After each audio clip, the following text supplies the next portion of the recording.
Justice D Y Chandrachud जैसे ही देश के सर्वोच्च न्यायालय के सर न्यायाधीश बने, एक के बाद एक अच्छे फैसले सुनने को आ रहे हैं। कल परसों ही 5 न्यायाधीशों की एक बेंच ने कोर्ट किया। आज की हालत में देश को टीएन सेशन जैसे मुख्य चुनाव आयुक्त की जरूरत है। मुख्य चुनाव आयुक्त मतलब सीईसी देश का वो महत्वपूर्ण टीएन सेशन जैसे सीईसी के नियुक्ति के लिए जल्द से जल्द काम करना चाहिए। 5 जजों की बेंच द्वारा कही ये बात बहुत कुछ कही जाती है। आज के चुनाव आयोग के मुखिया पर ही सवालिया निशान लगाने वाले इस बेंच के जज्बे को सलाम। आपको आज की वीडियो में बताते हैं, क्या आपको पता है ये जज्बा अब धीरे धीरे आ कहाँ से रहा है? ये जज्बा आ रहा है जस्टिस चंद्रचूड़ इस नाम से। इस वीडियो को स्टार्ट करते हैं इसी नाम से कि कौन है और क्या है जस्टिस चंद्रचूड़ नाम का। हेलो दोस्तों, जस्टिस डीवाई चंद्रचूड़ ये नाम तो आपको पता ही होगा, क्योंकि ये नाम सुनते ही कहीं पे खुद को चाणक्य समझने वाले तड़ीपार लोगों के पैरों से जमीन खिसक जाती है, तो कई 56 इंच के गुब्बारों से हवा निकल जाती है। जी हाँ दोस्तों, इतना खौफ है इनके सिर्फ नाम का ही। तो चलिए जानते हैं ऐसे बेखौफ और निडर सीजीआई के बारे में 7 इंटरेस्टिंग फैक्ट्स जो बनाते हैं उनको एकदम। नंबर 1, सर्वोच्च न्यायालय के मुख्य न्यायाधीश बनने वाले 50वें सीजीआई हैं। इनकी नियुक्ति होने के बाद कई पॉलिटिकल लीडरों में खौफ का माहौल छा गया। अब आप पूछेंगे क्यों? तो भाई ये तो वही जाने, लेकिन खौफ नहीं होता तो कुछ पॉलिटिकल पार्टी के अंधभक्त #NoMyCGI ये ट्वीट का ट्रेंड न चलाते।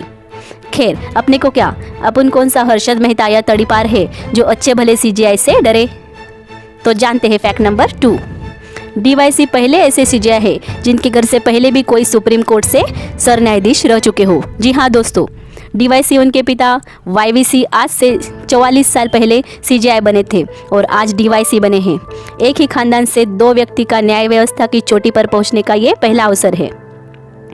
नंबर 3, ये तो आप जानते ही हैं कि सुप्रीम कोर्ट के जज बनते बनते कई समय निकल जाता है और सुप्रीम कोर्ट के चीफ जस्टिस बनना तो हर एक के लिए मुनासिब भी नहीं होता। सीजीआई बनने से पहले ही किसी की रिटायरमेंट हो जाती है। लेकिन डीवाईसी के बारे में एक बात जान ले, ये साहब अब करीब 2 साल तक सीजीआई रहने वाले हैं और यही बात छुरी की तरह 56 इंच वालों में चुभ रही है। 6 दिन आने वाले हैं या फिर किसी के जाने वाले हैं। बात करते हैं फैक्ट नंबर 4 की। जैसे कि हमने पहले कहा, सीजीआई का कार्यकाल लगभग बहुत ही कम समय के लिए मिल पाता है। डीवाईसी के पहले जो यूयू ललित रिटायर्ड हुए, उनको तो सिर्फ 75 दिन तक ही सीजीआई बनने का मौका मिला। लेकिन क्या आपको पता है, डीवाई चंद्रचूड़ के पिता वाईवी चंद्रचूड़ इनके नाम सबसे ज़्यादा समय सीजीआई बने रहने का रिकॉर्ड है। उनकी नियुक्ति इस पद पर 1977 में हुई थी और वो 1984 तक करीब 7 साल सुप्रीम कोर्ट के सर न्यायाधीश रह चुके हैं। अब उनके बाद उनके बेटी डीवाईसी तकरीबन 2 साल तक सीजीआई बने रहेंगे। अपने आप में ये भी एक रिकॉर्ड है। नंबर, दुनिया के हर एक को भी प्रोग्रेसिव होना चाहिए। दकियानुसी सोच और परंपराओं के नाम पर असमानता दर्शाती विचारधारा छोड़कर वैज्ञानिक दृष्टिकोण रखने वाले ही कहलाते हैं प्रोग्रेसिव। और सिर्फ प्रोग्रेसिव ही नहीं, लिबरल सोच भी। ये शब्द सुनकर तो 56 इंच वालों की गैंग का माथा, क्योंकि लिबरल सोच रखना तो अंधभक्तों के लिए देशद्रोह करने जैसा काम है। लेकिन क्या करें, लिबर्टी स्वतंत्रता हमारे भारत देश की मूल पहचान है और यही बात लगातार सता रही है 56 इंच वाले गुब्बारे को हवा। लेकिन रुको, जरा सब्र करो, अगला फैक्ट सुनकर आपके चेहरे पर भी मुस्कुराहट ना आए तो कहना।